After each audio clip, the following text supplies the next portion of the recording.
দেখেন এই সেই ভাইরাল মেশিন এবং এই সেই ভাইরাল পণ্য যার মাধ্যমে দেশের নতুন এবং তরুণ উদ্যোক্তারা ব্যবসা করতেছে। অনেকেই খুঁজতেছে কিন্তু পাচ্ছে না। একটু ঘুরান। আর এই মেশিনটার সাহায্যে মূলত আপনি সহজ পদ্ধতিতে অনায়াসে মুহূর্তের মধ্যে লেমন সোডা বলে তৈরি করে কিন্তু কাস্টমারকে খাওয়াইতে পারবেন। আর এটা আমি অবশ্য কয়েকবার খাইছিলাম গুলিস্তান থেকে। এগুলো রাস্তায়, ফুটপাতে এবং বিভিন্ন ফুড কোর্টে এবং রেস্টুরেন্টে এই মেশিনটা কিন্তু অনেকেই সেট করে। আর এটা দেখলেই প্রাণ জুড়েই যায় এবং খাইলে তো অনেক ভালো লাগে। হ্যাঁ, এটা খাওয়ার পর 7-আপের মতন লাগে। প্রচুর একটা গ্যাস তৈরি হয় ভিতরে, আর এই মেশিনটার সাহায্যে কিন্তু তৈরি করা হয়।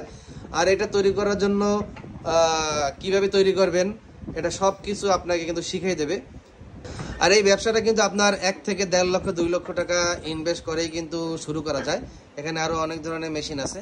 তো এই ব্যবসাটা যারা করতে চান, ভিডিওর স্ক্রিনে মোবাইল নাম্বার দেওয়া আছে, ওই নাম্বারে যোগাযোগ করতে পারেন। আর এই এখন কিন্তু গরমের সিজন, আপনারা চাইলে যে কোনো সুপার শপ, মুদিখানার দোকান অথবা ফুড কোর্ট, জুস বার এর সামনে শুধু মেশিনটা রেখে দেবেন, বানাই কিন্তু খাওয়াইতে পারেন। আর এগুলো বিক্রি করলে আলহামদুলিল্লাহ মোটামুটি ভালো লাভ হয়। এগুলো গরমে কিন্তু প্রচুর চলে। আপনারা চাইলে এই বিজনেসটা শুরু করতে পারেন।